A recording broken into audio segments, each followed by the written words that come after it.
একটা নাম্বার আপনাদেরকে দিচ্ছি।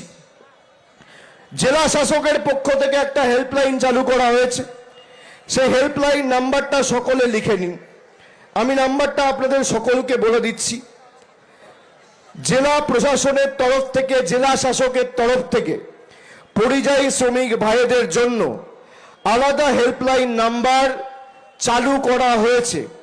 দুটো নাম্বার রয়েছে, একটা হচ্ছে 743, তারপর 5টা 0, তারপর 30, আর একটা নাম্বার হচ্ছে 91478888, তারপর 388, 9147888388।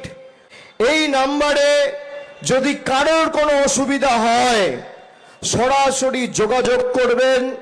আমাদের প্রশাসন আপনাদের পাশে যা আইনি সহায়তা দরকার আইনি সহায়তা প্রদান করে আপনাদের বাড়ি ফিরিয়ে আনার ব্যবস্থা করবে।